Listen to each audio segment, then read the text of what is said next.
that a little bit more. Just trying to stay creative on top of that, and yeah. That's actually really cool. That's actually a good opportunity to showcase that. Hey, like we were all right. So my friends and I, we were in here just last night, and we were talking about like taverns just in general. Yeah. And even a play off of Tavern on Red. For sure. Like the whole idea behind tavern is like it's not good food, or it's just something just like whatever. But the skillet, no, we actually do dope food. For sure, definitely. You wouldn't expect that from a tavern. So one of the first places that I worked at, shout out Abe Fisher, and as you know, I don't know if people know, but you should look it up if you don't know Abe Fisher. Very small place, and Michael Solomon's yeah, Cook and Solo place. That's a Hobbs like sister restaurant.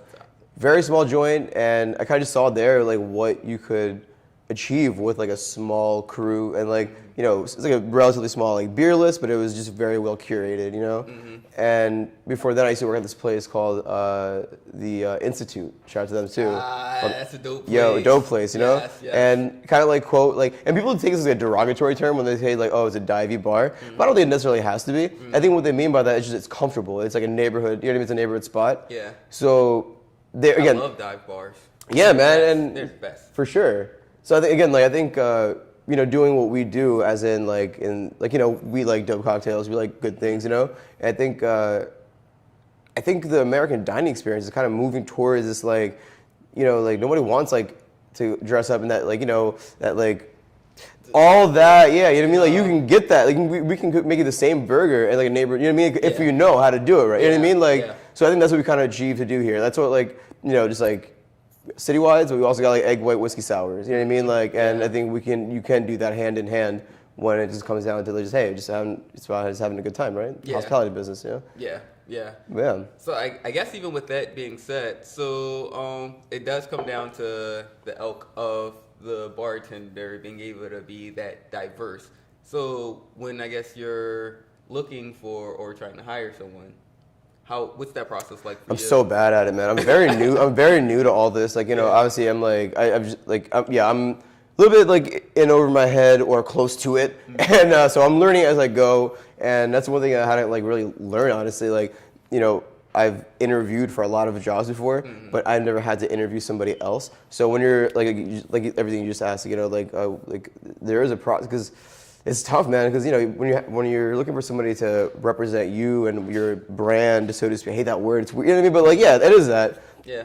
It's tough because you don't know if you're gonna do it right, X, Y, and Z. But I think what I've been seeing is it all kind of depends on the management's ability to convey what it is that is being done here. And I think if you're effective at that, then you can get like a better performance out of whoever you're trying to convey that to.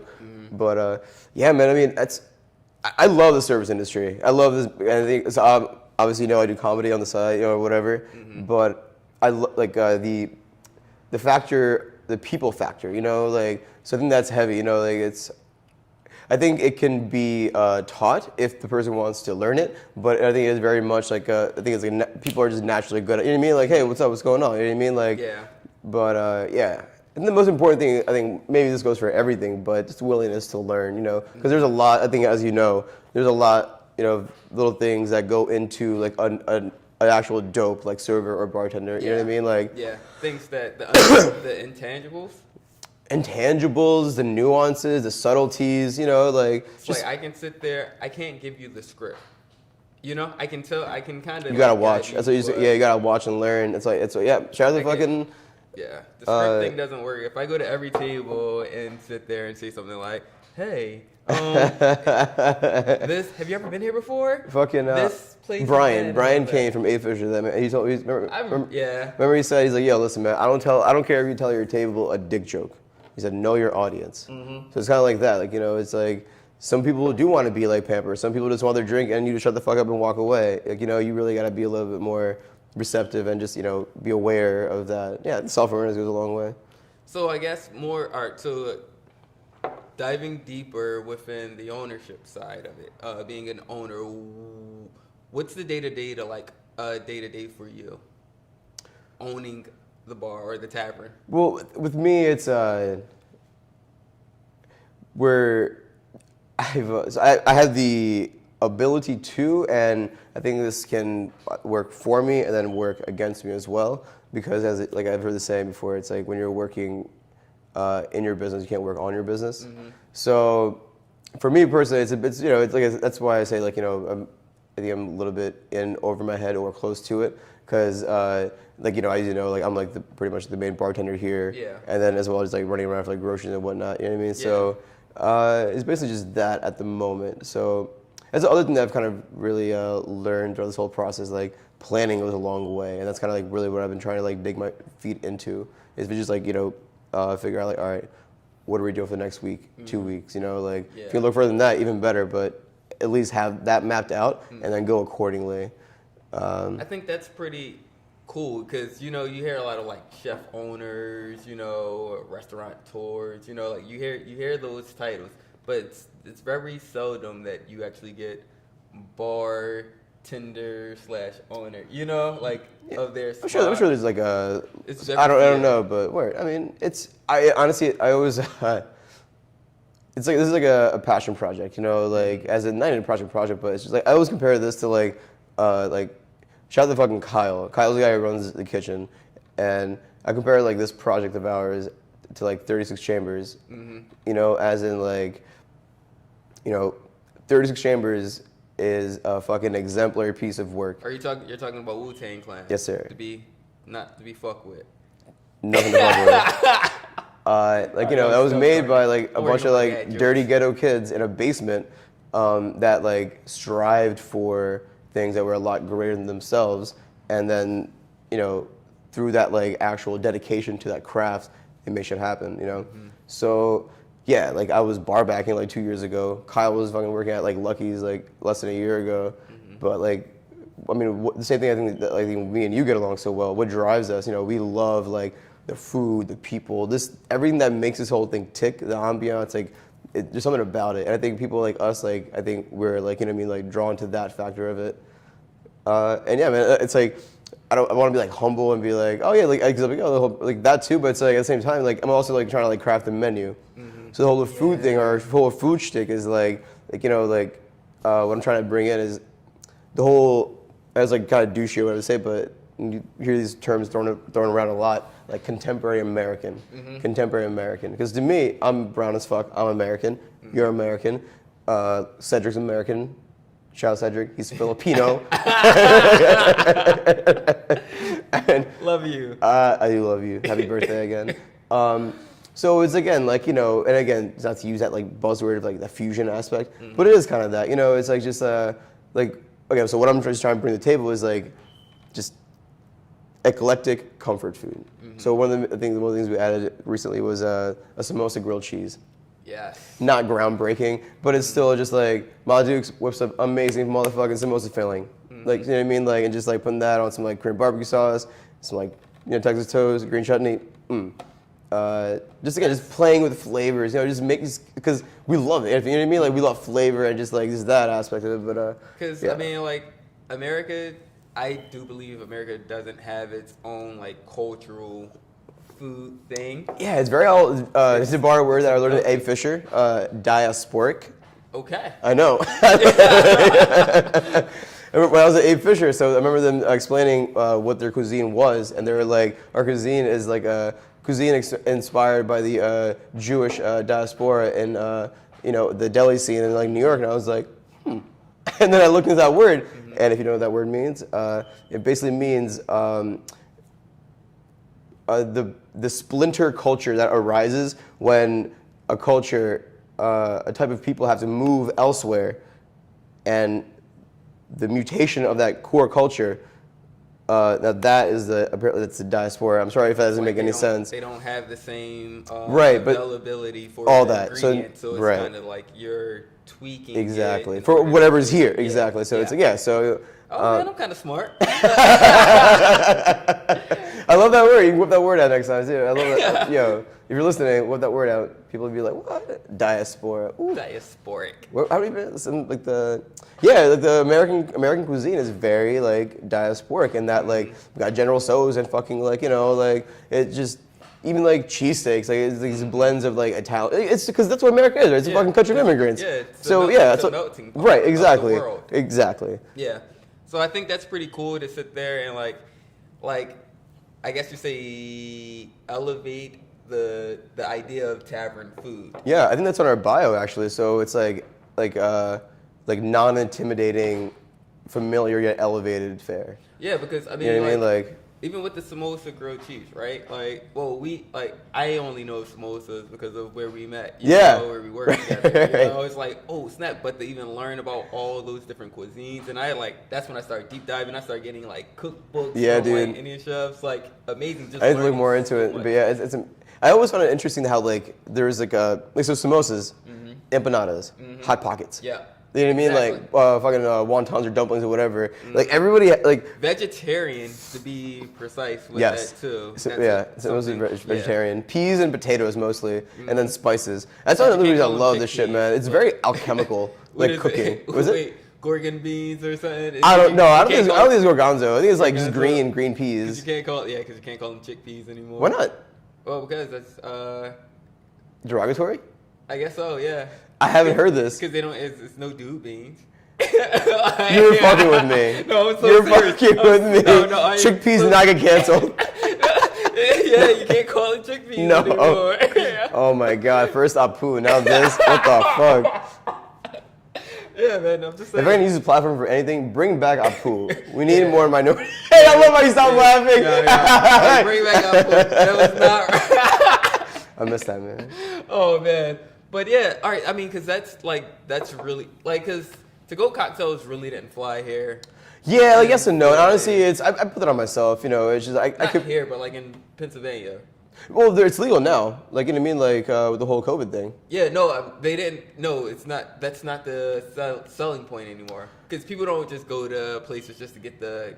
Yeah, that's what I was gonna say. Like, that's what I was gonna say. Like, yeah, I didn't like. It's not like people come in every so often, but it's not like a big thing for sure. That's how I was like, maybe I could be doing more, like, you know, promote that. But you know, we've been seeing like good response on our food lately. You know what I mean? So again, people come in. I pride myself in people coming in and ordering a Coors Light and then walking out of here having tried a fucking egg white whiskey sour and being like, I did not know I like egg whites and fucking drinks. You know what I mean? So. The drink and like the bar's a bar. People come in like, you know what I mean? Like that's gonna like I feel like that's gonna like be there. I feel like food, it's like if you can really like, you know, establish yourself as like a dope food spot, I think that can really like give you, you know what I mean? Like a nice leg up. I feel like it's like food in the bar. It's kind of like, you know, it's like two engines. It can be if like, you know what I mean? Like independent of each other, kind of. So with that being said, right? Because this is something I was just questioning myself about. Like, because you know, in the restaurant or the restaurant industry, it's 70% food cost, 30% bar cost or beverage cost. Right. So does that flip with the highlight being a bar rather than a restaurant? What do you mean? Like so is it still 70-30? So is your food cost still like, or your your profit would be 70% food, 30% beverage, or does that flip because this is predominantly a bar spot? It's been flipping because of COVID, you know, but it was pretty equal, honestly. Like even before COVID, like, you know, it was pretty like neck and neck. That's interesting. Yeah, but because I was really just walking down the street a couple of days ago, just like I wonder, because I'm sitting there trying to figure out the business side of like the whole song, like right, when I'm doing numbers and all that kind of stuff. Like it's like, well, if you're dealing with a restaurant, like it's so geared into you or drilled into you to sit there and focus on 70% is going to be food profit, right. 30%, and that's where you get that 30% from the you know, from the way I look at it, it's like, so you know, like you need to like horn more into this, the whole like, you know, like shrubs and oleo saccharum and like just all these different like cocktail things, whatnot. But if the way I was introduced to cocktails was you can make them as like dope and complex and delicious as like food, as a plate of food, you know? Like cook down, like get some fresh orange juice, squeeze them, some vanilla, like actual vanilla bean, toast some sesame seeds, throw that shit in there. They're on a couple cardamom pods. You know what I mean? Like cook that shit down, a little bit of sugar, and you just got yourself like some delicious like orange cream, fucking like simple syrup. Yeah. Pair that with like, I don't know, like probably lemon juice, maybe like vodka or gin. You know what I mean? Like you can bring this out. Fucking shout out to Brian Kane. Or like when I was first at Abe Fisher, he was like, hey, can you help me straighten this out? And I was like scraping out this like weird burnt onion goop. I'm like, what is this? He goes, is I'm making a pho cocktail, like a pho inspired cocktail. Nice. And this motherfucker roasted up like onions and all this weird shit, pureed it, and made like yeah, like this like pho, like syrup that he's gonna whatever. But like, because when you think about it, like onion, you only think of like the Gibson. I remember all that shit. I mean, yeah. I remember like when we had a talk a while ago, and you were talking to me about like just like branding ourselves more as like the top of the hill, or just really just branding ourselves more. I think that's kind of what it goes into, as in, you want people to come in and be like, let me get like, you want them to know like the names of your cocktails and food. You know what I mean? Like Lucky's got that. To build that type of like. I don't know Lucky's. Lucky's is dope, man. Lucky's on Main Street. Lucky's Last Chance Burgers. Lucky's Burgers. You have to know Lucky's Burgers. I don't think I know it. You know it. We'll talk after, but I feel like it might be a brain fart, whatever. You definitely know Lucky's. But it's just it's a place that people just know. Like they know from going there repeatedly, and I think it comes from like them being confident on what they're putting out and establishing that like this is our like when people come in, let me get your like pony whatever burger. You know what I mean? Like when people know that like a brand. You know what I mean? Like let me get a Kleenex, not a tissue. Let me get a Kleenex. That's down the hill. Lucky's? Lucky's on Main Street. Yeah, Lucky's on Main Street. It's so almost like that's the strip, though. Yeah. I'm not. Hey, man. I love Lucky. Shout out to Lucky's. Kyle used to work at Lucky's, and the kitchen manager was here one day and we were talking, and he was saying how, and this is how I view business as well. He was saying, like, this is how I view other people like popping up on Ridge as well. Like, hey, shout out to fucking New Ridge Brewery and White Yak. I think if you're doing it the right way, people. I mean, as long as not like super saturated, things coming in can be complimentary. People are coming here for like food or whatever. Oh, there's a brewery down the street.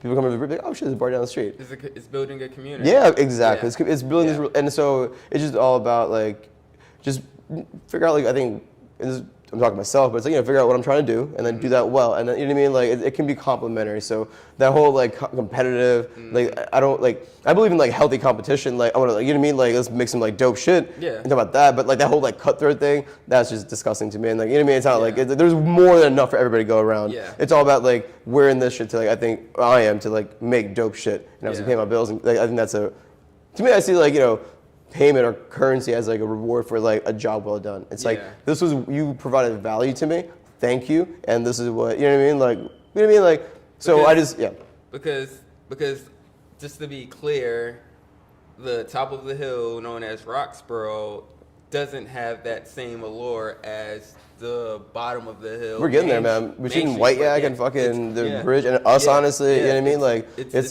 getting there, absolutely, for sure. So therefore, like, and being an early adopter within this community is pretty interesting because you have this long-standing bar with the red door that's been there forever, and they're used to serving just beer shots, a different. So the crowd. And a couple of things too. The crowd is not or hasn't. It's a little, for lack of a better term, methy. White drinks. right. So it's kind of just like. That's a different crowd. That's like like fucking like. That's like a time capsule at this point. Yeah. Peg Miller's what we're talking about. If you guys were curious, the Red Door place that we're talking about. Shout out Peg Miller's too, baby. Great meth. Everybody, that's love, like, because. Stop doing drugs and shit, but like, I mean, you guys still take a working class as bar, it is what it is, but yeah. Because that's a whole different business model than what you would have. Like, you're not serving the same. You guys aren't serving the same things. I think places like us and the brewery and White Yak are indicative of the way this neighborhood is, like, Do you guys communicate? I'm sorry. No, you're fine. You guys communicate? Not with White Yak, but I do talk to the brewery people. They're cool. They're cool guys. Okay. Yeah, they're neighborhood guys. Like I think two of them are brothers and there's some other dude. Mm-hmm. But yeah, they're neighborhood dudes. We have a lot of mutual friends and whatnot. I think Eric's one dude's name, for the other guy's name. So I don't know how this works, but I do know, like, within other markets, as far as like downtown, like they have ownership, like not council, but like guild. Yeah, we have the Roxford Development Corporation. Okay. Yep. So all right. It's like two doors down, actually. So that is a thing. Okay. Yeah, they're cool. they do a lot to help and whatnot, just like promotion and you know all that kind of stuff. Yeah, that's pretty cool. Yeah, it is cool. Yeah. Just to Shout out know, RDC. Just to know those things like exist, and these are the places that make these resources. Things, happen for the community. Yep. So, yeah, I think that's pretty fly. Yeah, it's nice, man, for sure. There is like, you know, this sense of like community. Shout out to Lenny's. Did you hear about Lenny's? Oh man. I don't know Lenny's. We should go to Lenny's for lunch. I love Lenny's. Shout out Lenny's, man. The best motherfucking South Philly hoagie outside of South Philly. Like, Lenny's is the shit. Outside of South Philly. I mean, even honestly, like, in Philadelphia, I would give them like top like 10 easy. In Roxbury, they're number 1. You know what I mean? Like, they're really good. They use like dope ass like sarcone rolls. Like, it's the shit. But they apparently put like they made like a Chinese chili on like a sandwich, and they call it or mac and cheese, and call it COVID mac. Oh my goodness. And like that sounds good though, but yeah. It actually kind of sounds disgusting, but I think it kind of sounds disgusting. But that's just me. I love mac and cheese though. I'm just Chinese chili? What is Chinese chili? I don't know. I'm willing to sit there and try.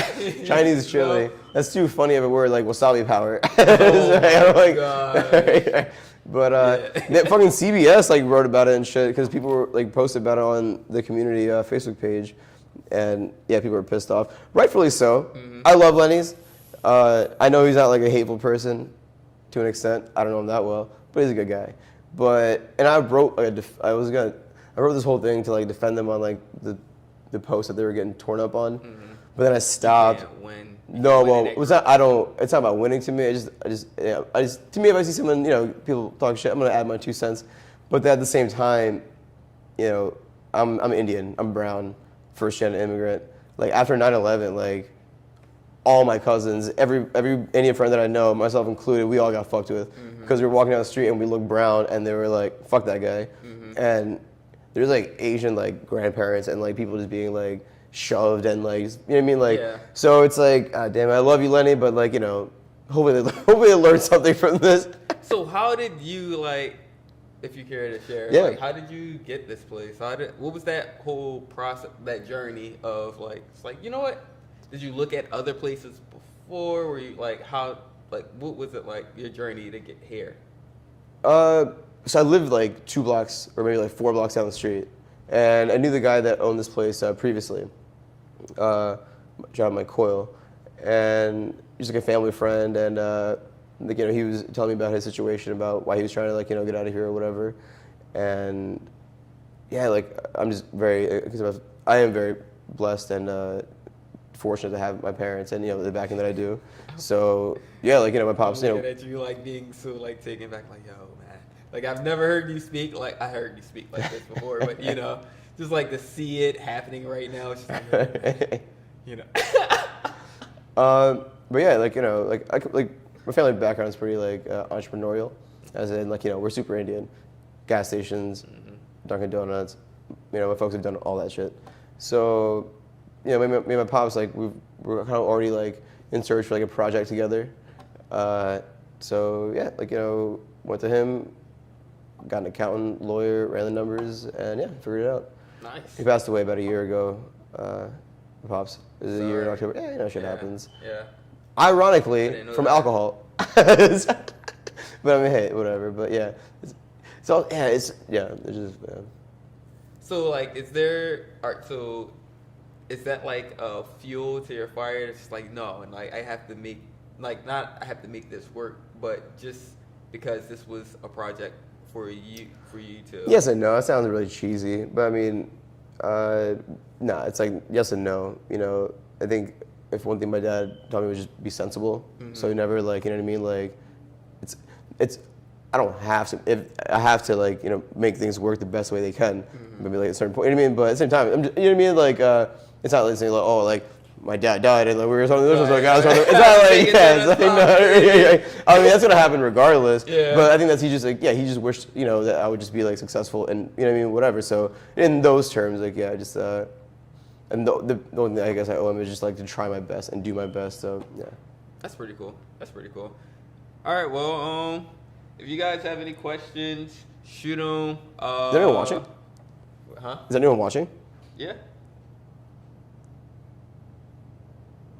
Oh shit! Is Susie watching? Can you see who's watching? No, I can't see. I never. That's why I don't know, and don't know.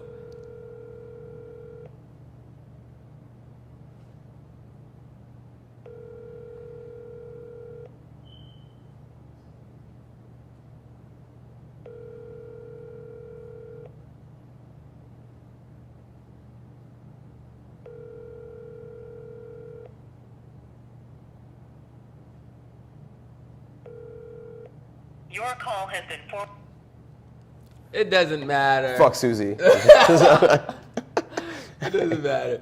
But yeah, I mean, because there's so much more that we can always just like. Yeah, keep man. talking We about, gotta do this but, again, and yeah. we'll do it like we should taste something, and like we got Kyle to make some too, and just like let's talk about some shit like that. Yeah. We should make this like a regular thing. This is fun. Yeah, I mean, this is pretty cool. Yeah. I don't want to go on too long. So, ciao. Once again, thank you guys. Thank you, man. Are you kidding me? Thank you guys for Alright. watching. For Absolutely. real, I'll send you all this stuff later. Dope. Yeah. Cocktails, drinks, weird beers. No, weird brews. Food. I come here a lot for the food too. That's pretty, like, Kyle's a goddamn wizard, man. I gotta sit there and His just wings are. order all of it. All right. Thank you for tuning into this episode of Dumb Bartender. I don't know. That's so weird to do that. I hate that. Yeah, like- outro. But I do always try to like end on like a last note Right. because I think that's pretty That was really fun. What did you think about that? I thought it was pretty cool. Yeah, I enjoyed it a lot, honestly. Because it wasn't forced. It was just like a stepping your toe like in the water, kind of like Yeah, for sure. Like we didn't force anything. It was No, yeah, just conversation.